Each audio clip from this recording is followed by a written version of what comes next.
Section 1. You'll hear two friends planning an event. First, you have some time to look at questions 1 to 6.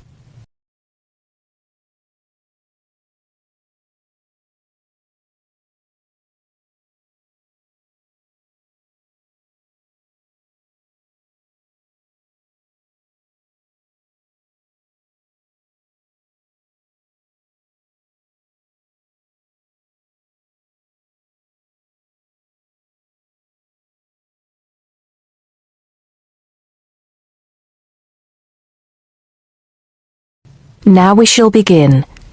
You should answer the questions as you listen because you will not hear the recording a second time. Listen carefully and answer questions 1 to 6. Hello, Joan. I'm glad you could come. Hello, Peter. What's up? Is something the matter? No, everything's fine. It sounded urgent on the phone. Did it? It's just that I've had this idea and I wanted to see how soon we could get it off the ground. Well, don't keep me in suspense. You know they're planning to close down the local clinic. It was in the newspaper yesterday, but most people have actually known for some time. Well, I thought we should do something about it. What did you have in mind? I thought we could organise a charity event and donate the money to the clinic. I know it doesn't sound like much, but it will show the local council how we feel and that we mean business. That'll take quite a lot of organising. Why don't we just hold a protest outside the town hall? A protest would take just as much organisation as an event like this. Besides, I think fewer people would turn up. A village fair or something like that would attract more people and get money for the clinic. People are more generous when they're enjoying themselves. OK then, it sounds good to me. How do we start? First, we put our heads together and come up with a list of people who'll be willing to help and people who can provide us with some of the things we need. For example, we might need a caterer to provide refreshments, a rock band for entertainment, tents and so on. Then, we do a lot of telephoning around and try to get everybody together at the same time in the same place. Sounds like a lot of work to me. But that's only the beginning. First things first, though. Let's decide now on who to get to the initial meeting and where and when to hold it. Fine. Well, the village hall would be the best place to have the meeting. It's not as big as the youth club, but it's warmer. There'll be no problem getting permission to use it. But I suppose it depends on how many people we invite.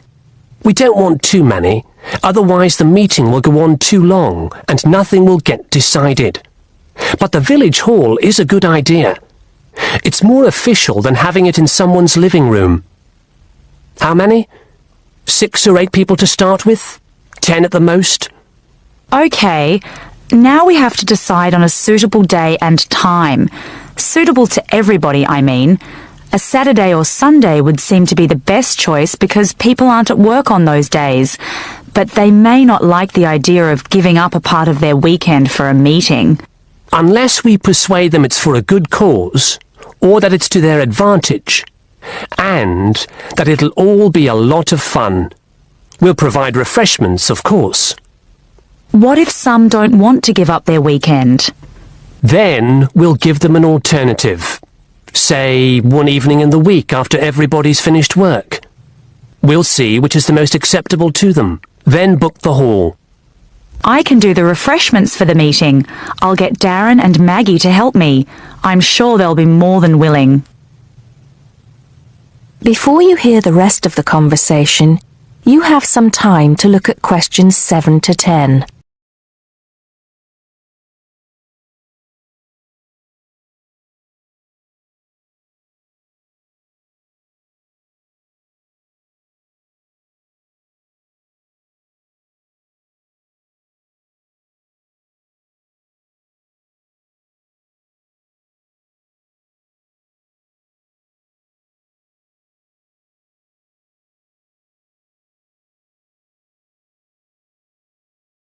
Now listen and answer questions 7 to 10.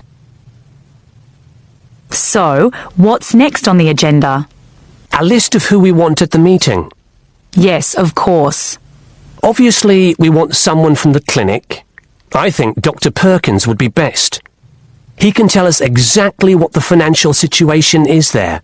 You know, how much money it takes to keep the place running, and how important it is for the community to have the clinic. The vicar too. He can rally lots of support. And Mr. Sims, our Member of Parliament. He is very busy, but I think I can persuade him to come, or get his wife to persuade him to come. I see her quite a lot socially. That's great. 2 other people I have in mind are Freddie Smith. The journalist? Yes. Well, he's the editor of the local paper now, and might be useful. He might let us advertise for free, and he'll know how to go about getting leaflets and posters printed. That's another thing. We'll need volunteers to put leaflets through people's doors and stick up posters all over the place. We can decide that at the meeting. What about the other person? What other person? You said you had 2 people in mind, Freddie Smith and... Oh, yes, Mr. Gates. Mr. Gates. Do I know him? You must do. He owns Greatfields Farm. We need a large area to hold the fete. Right. So how many have we got then? 7 or 8? There's Dr. Perkins, Mr. Sims, that journalist. Freddie Smith, you mean? Yes, him. And the vicar and Mr. Gates, the farmer. That's only 5. There's you and me, that's 7. That will do for now. Let's start making phone calls. That is the end of section 1. You now have half a minute to check your answers.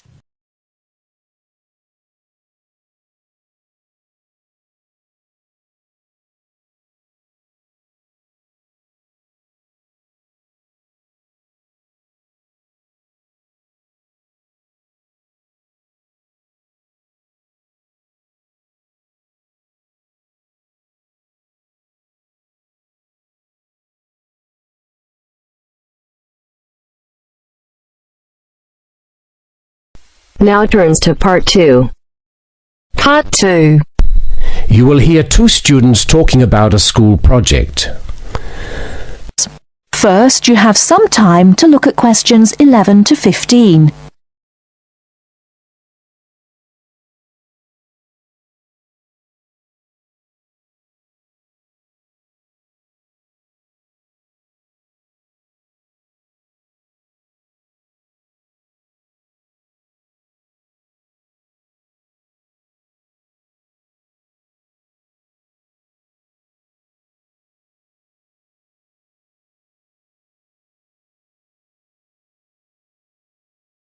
Now, listen carefully and answer questions 11 to 15.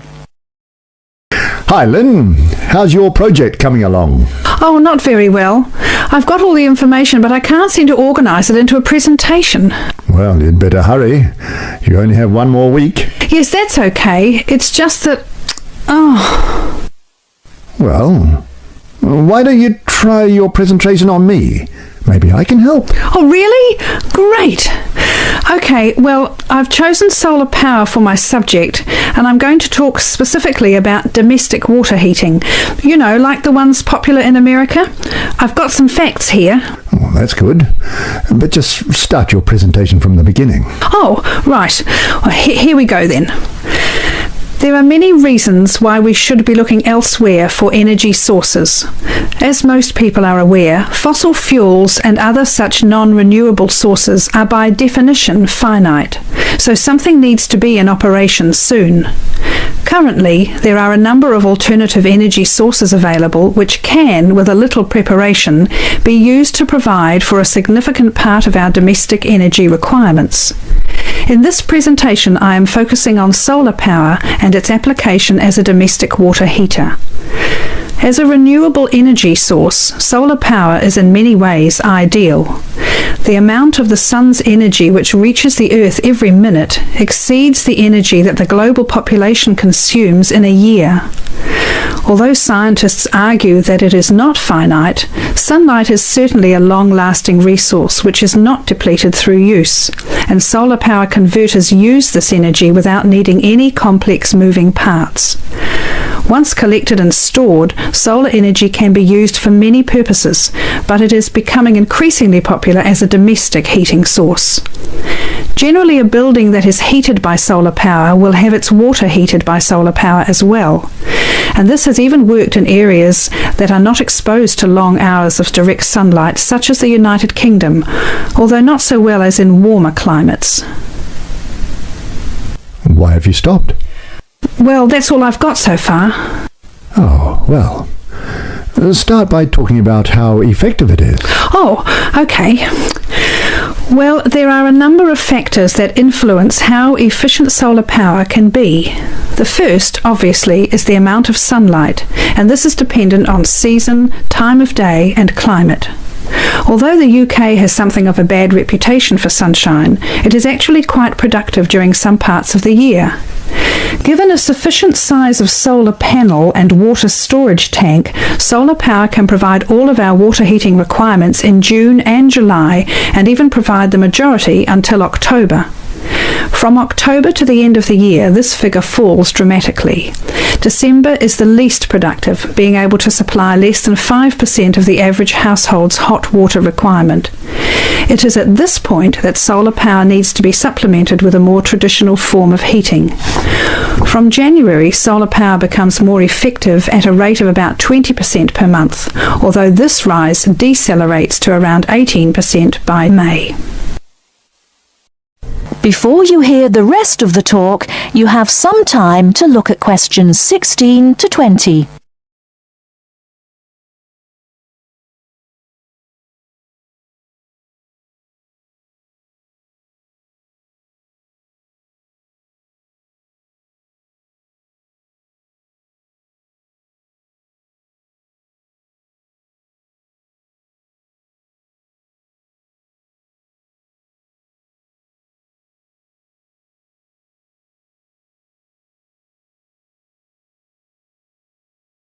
Now listen and answer questions 16 to 20. Now say something about this water heater. Do you have any information about that? Oh yes, I've got an illustration of a water tank here. Well, that's good, but you'll have to describe it. Right. Well, the ideal water tank in the UK has a capacity of 45 to 50 litres, but must be at least 40 litres to be effective. The solar coil is put in the bottom of the tank to heat the water. Now remember that solar heated water will not get quite as hot as fossil fuel water heaters. The bottom half of the tank is normally 20 degrees, and this is why it is important not to have a tank that is too large, as that would take too much energy to heat. In this illustration, it rises to 40 degrees from halfway up. Don't forget that hot water rises, so the top third of the tank is the hottest and reaches an average temperature of 65 degrees. And what's this second layer around the tank? Oh, that's insulation.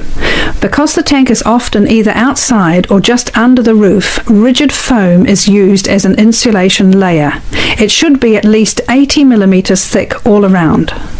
Well, that seems like a good presentation. All you need to do is to prepare some short notes and a larger illustration so you can use it as a demonstration and you'll be fine. Oh, you think so? Well, thanks very much for the help. Maybe I could do the same for you one day. Maybe. Anyway, I have to go. Good luck. Thanks. Bye. That is the end of part 2. You now have half a minute to check your answers.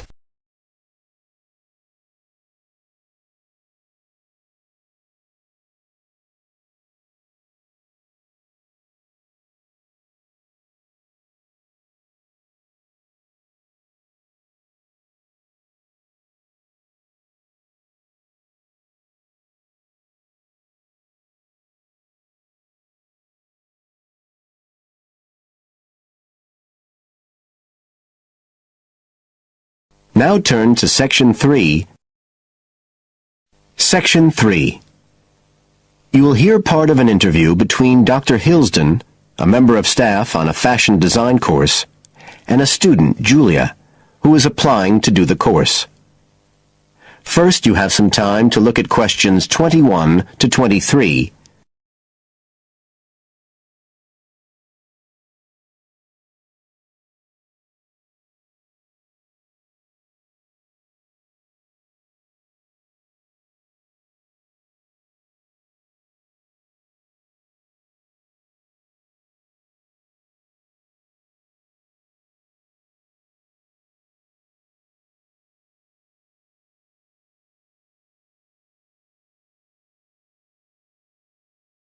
Now listen carefully and answer questions 21 to 23. Right, Julia. So, from your CV and portfolio, and what you've already told me, you seem to be very much the sort of person we're looking for on the postgraduate course. So tell me, you finished your fashion design course in London 4 years ago. Did you think of carrying straight on and doing a higher degree at the time? Yes, but there were financial pressures. So I ended up working in the retail industry, as you can see from my CV. And actually it was a very useful experience. In what way? Well, I was lucky to get the job with Fashion Now. They're a big store, and one of my priorities was to get as much experience as possible in different areas. So that was good because I had the chance to work in lots of different departments. And having direct contact with the customers meant I was able to see how they reacted to innovation, to new fashion ideas. Because with Fashion Now, a designer might show something in New York or Milan, and there'll be something similar in the shop within weeks. So that was probably the most useful thing for me. Right. And so what's made you decide to do a postgraduate course now? Well, while I enjoyed working at Fashion Now, and I learned a lot there, I felt, well, the way forward would have been to develop my managerial skills, rather than my skills in fashion design, and I'm not sure that's what I want to do. Yes. When I was doing my degree in London, I'd been interested in women's wear. But I know that there's been a lot of work done in areas like new fabric construction. And though I'm not intending to go too deeply into the technology, I'd be very interested in looking at how new fabrics could be used in children's wear. So I'd like the chance to pursue that line. Yes, good. And are you at all concerned about what it's going to be like coming back into an academic context after being away from it for several years? No, I'm looking forward to it. But I'm basically more interested in the application than the theory. Or at least that's what I've found so far. And I'm hoping the course will give me the contacts and skills I need eventually to set up my own enterprise. I'm particularly interested by the overseas links that the department has. Yes, many of our students look overseas or to international companies for sponsorship of their projects. You now have some time to look at questions 24 to 30.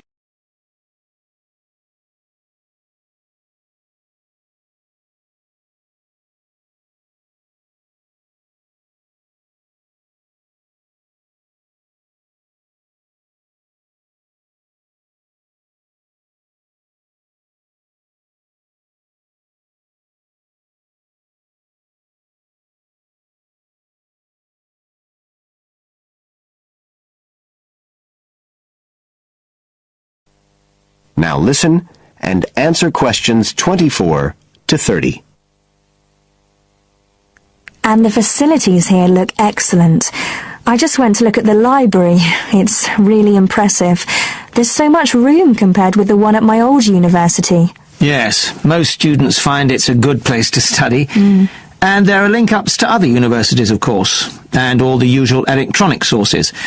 The staff run an information skills program, which we recommend all postgraduates do in the first week or two. Design students find these special collections particularly useful. Yes. Then we have a separate computer centre, which has its own academic coordinator, Tim Spender. He's got a background in art design, and the ethos of the centre is that it's a studio for innovation and creativity, rather than a computer laboratory. Oh, right. I liked the study spaces where students can sit and discuss work together. Very useful for joint projects. We always had to do that sort of thing in the cafeteria when I was an undergraduate. And I read in the brochure that there's a separate resource for photography. Yes, it's called Photomedia. It's not just for photography, but things like digital imaging and new media. It's a resource for all our students, not just fashion design. And we encourage students to work there, producing work that crosses disciplinary boundaries. It's well used. In fact, it's doubled in size since it was set up 3 years ago. And we also have an offshoot from that, which is called Time-Based Media. This is for students who want to develop their ideas in the area of the moving image or sound. That's in a new building that was specially built for it just last year. But there are plans to expand it, as the present facilities are overstretched already. Right. Now, is there anything you'd like to ask about the course itself? I know it's a combination of taught modules and a specialist project, but how does assessment fit in? Well, as you'd expect on a course of this nature, it's an ongoing process. The degree course has 4 stages, and there are what we call progress reviews at the end of each of the first 3. Then the final assessment is based on your project. You have to produce a report which is a critical reflection on your work. And is there some sort of fashion show? There's an exhibition. The projects aren't all focused on clothes as such. Some are more experimental, so that seems more appropriate. We ask representatives of fashion companies along, and it's usually well attended. Right. And another thing I wanted to ask. That is the end of section 3. You now have half a minute to check your answers.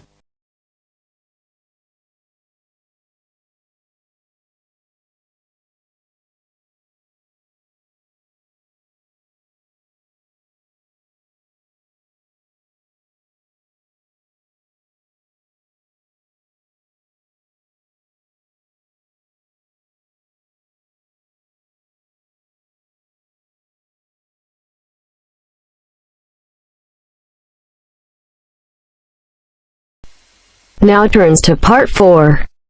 Part 4.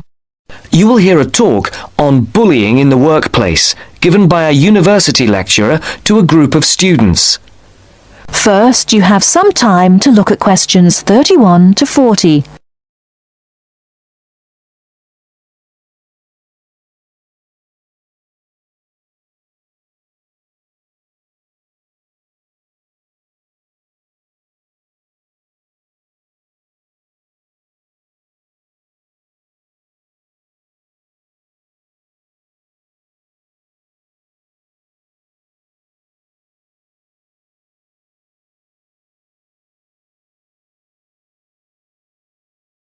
Now, listen carefully and answer questions 31 to 40.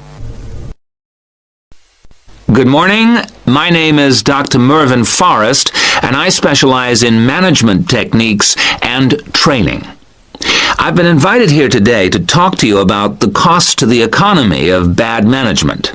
And what I would like to dwell on first is an area that has recently been exercising everyone, and that is coercion in the workplace. Or, to put it more simply, bullying. It has been estimated that bullying at work costs the British economy up to £4 billion a year in lost working time and in legal fees. And with the problem apparently on the increase, it is time that managers took on board what is happening. I would like to think that what is perceived as bullying is nothing more than lack of experience, insecurity, or lack of awareness on the part of managers, and not a conscious effort to attack someone, but that is perhaps a case of my being naive or over-hopeful. Before we break up into groups to look at the first task on the handout you've got, I'd like to give you a start with some of the main bullying methods that have been identified so far. Basically, what I'm going to do here is to give you examples of 1 or 2 points. Can you all read the OHP clearly? Yes? Right, off we go. The first item on the list is giving people tasks which managers themselves cannot do and which are therefore impossible to achieve. This is, in fact, a very common strategy used by managers to manage their subordinates. It gives certain people a false sense of security as they watch others failing while they try to achieve the goals set. Another simple bullying technique is constantly moving the goalposts, especially when one's employees are in the middle of a task. This is not bad management, it is just plain stupid. All targets and goals set should be easily achieved within a realistic timescale. Sending memos to someone else criticizing the performance of a task where the individual has no way of replying is another common technique, especially when the manager concerned does not reply or makes it impossible for subordinates to contact him or her by not answering the telephone or not replying to emails. This is not the style of a sound manager, but rather the antics of someone with emotional problems. If you behave like that, don't expect your staff to respect you. And now, the technological bully. It is interesting how all tools designed to help can be turned into dangerous weapons. The urgent email bully is fast becoming a problem in the office. Employees turn on their computers to be faced with a string of badly worded emails, making instant and often unrealistic demands, which reveal the hysteria mode of management. Have you ever felt a sense of dread before looking at your email, even your personal messages? All companies should develop a company strategy whereby there is an email code of practice, with offensive messages being forwarded to a designated person for appropriate action. I would now like you to break up into groups and brainstorm other bullying techniques which you think you may have experienced, and perhaps, if you're honest, which you have been party to. I can think of at least 9 more bullying strategies. I would also like you to consider ways in which you think that each of the techniques on your list can be countered. Is everyone clear as to what the task is? Yes? Okay. You've got 20 minutes to do this. That is the end of part 4. You now have half a minute to check your answers.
Yeah.